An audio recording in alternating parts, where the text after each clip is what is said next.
le ci lo kwat ci lo kon te da long ko ci kwat kon chop chang long de lar male ne de chang dar ga ya amane ya ne te na tiang ga ya ka ku mo da kon wa lek ta kwat ko kon chop chang an baro dien yin dang ba ken ka ni chang long dan la kon ala ni chang ajan ni man do ni nya ba ji mi den re we ka sa baba Ethiopia mala introduction dan a let da kon chang ni dan yan chang bangwan yo ko bangwan dien ni chang long ka chang dar tan de sa ta ni gat tin cha yach ji yena tin ta ma ngat kana chana pal ci lo ko te ko ci ko go kwar wa ke lew kwar chang long gwa din ci lo ko te ko ci ko chop chang long do man ci gok ni tok sa ka wa na bel kam da ko je ka ku mo cha ga luin re ni ja da kos bir dia la baklate go pie re lo ni ne ko lo ni jen to da kwar mala ten ka ko ko ci de sura nazaras ina no jan jo ko te luin ka ye ka ni chang long dan la ko na let jan introduction dan ala na lel be gan mana kon be kan nan ko kien be kon be kan ka balat kon ci kon jen nga chang ba dak dien me pai kon jen tin ka ku ngat ka ne na dang rew te chan jek ja shwa kana kalip ci kon ngi mu ga ci kon jek tan long ko sala do da kon ngat mu chet ka ngat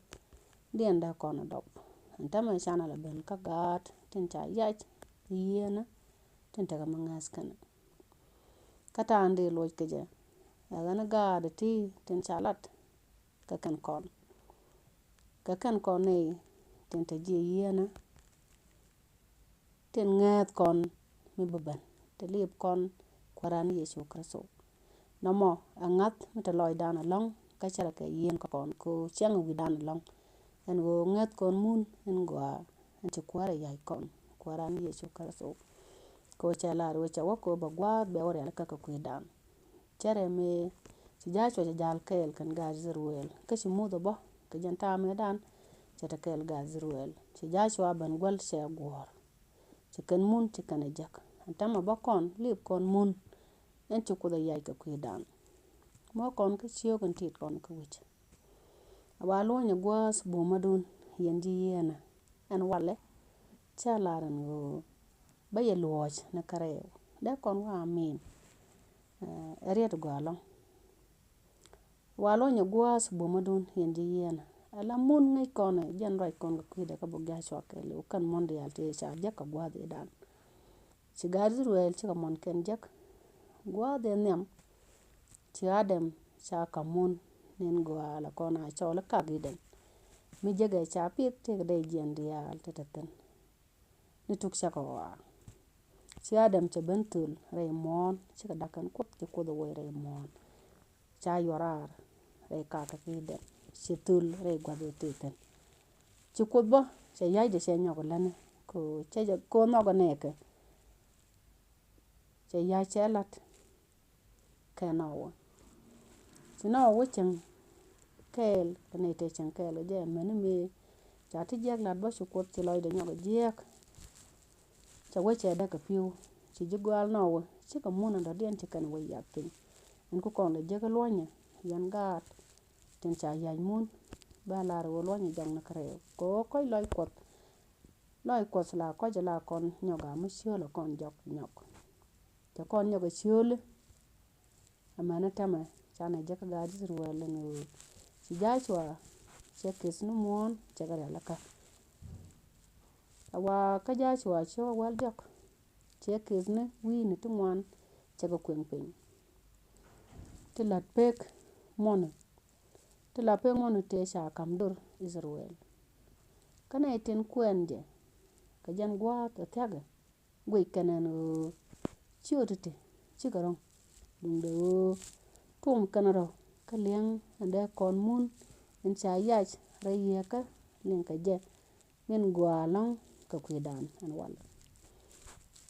ken chiyo tete joy ken gor ko do ni jizir wala no an mun e lade chielek ami cha yai ka dop ni joj ka shop ke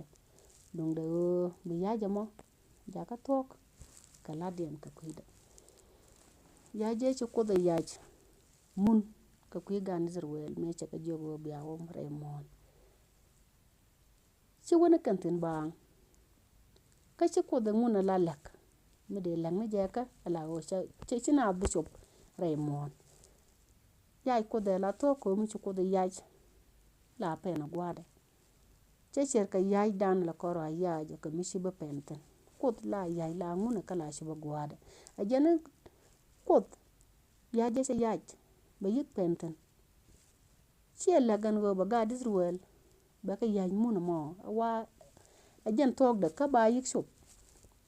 ka mun mo shop den ka je wa gor lan midit ka kwidien gor ka lat ka kwida ci mun ka no tin ba la dien ka kwide a jen bi ko kula ja shop kan re mo na a jen ka to kot gor a jen go ka gwal mun ala dong dien na me bala mush latka kame sha ya gwan ken na me sha mun la niam dun nan je sha mun la niam dun ya rede ka kane je amun en ci ko da yaj ka je enu ci ko yaj ka je enu be kam Abraham kane ay dek amane je kop ka ba je gwal ga kan ken ka kor de kon wa amen chane nga yo mun cha kam ga disruel ci kan ben changten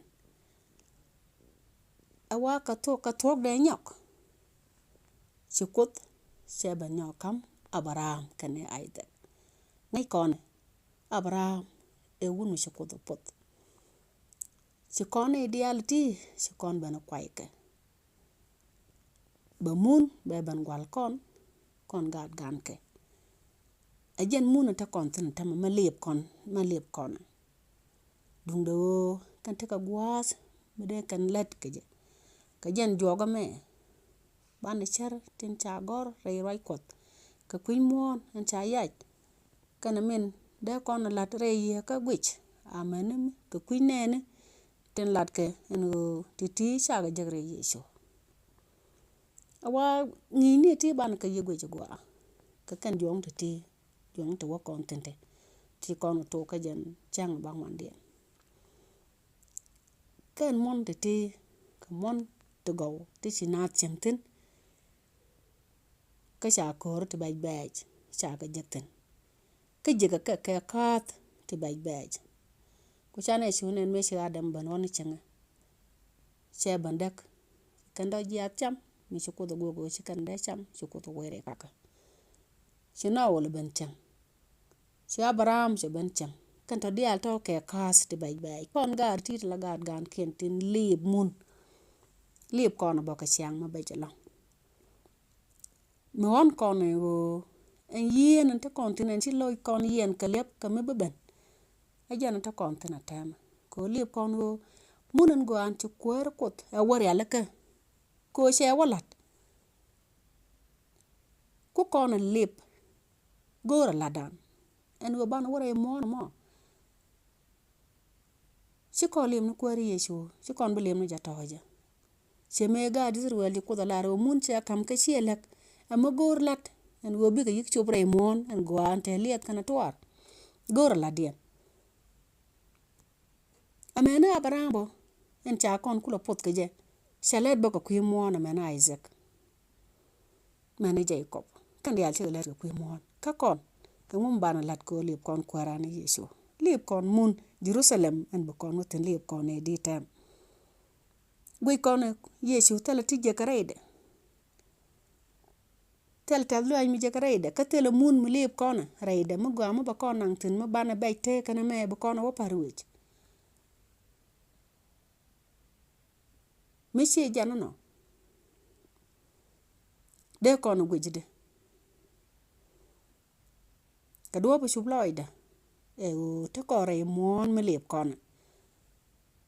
liệp con mun Jerusalem en gwa en chare la ka puch mutele mun mura kon chat ke je wi mon gwa za ta kon tana chuj kon chene ka me shiga Israel chi ga chuj to kon je chuje medit me liệp kon ben kwaran ka choj ka gora la dan pan en ba kon banang gora ngas dan ko bi yaji ma ba pen gwal de gora lat en ba kon lat ke je ka kuje mo sang charaja bar aloy dun koch na me introduction dan tin gaw dial ka jok bu gan man kon tin gaw bu ken ka ban la da gwa long bi ko wara loy ni kon men no kon la kon a linga gwa men no go medu ko chi kon chublu akot kon dial chi kon chup ka ngi sang long ko la wona kon ke di ba inde kon a chier ka mas no kon men no kon ka mi chi kon nok ana bu ko do piesra loy ni kon ka kuje mo chan pal loy ka ten maral go daro en ko la ngak dial la ka pin riede te ray loy na ne ko wadin lem nay bandu kwarani yeso ray chujka ray bejateka ka kuje mo ngane yajen tilat ka kuida an bi ko nang ray mon mo gwa munen tela bod bakala wajek tela choiteka ma bakala wajek dung no gora lat ka kuida ka ko kala lwak wadin tana kala ko liya kana ponya tegeje ka shoti shora Nazareth ina no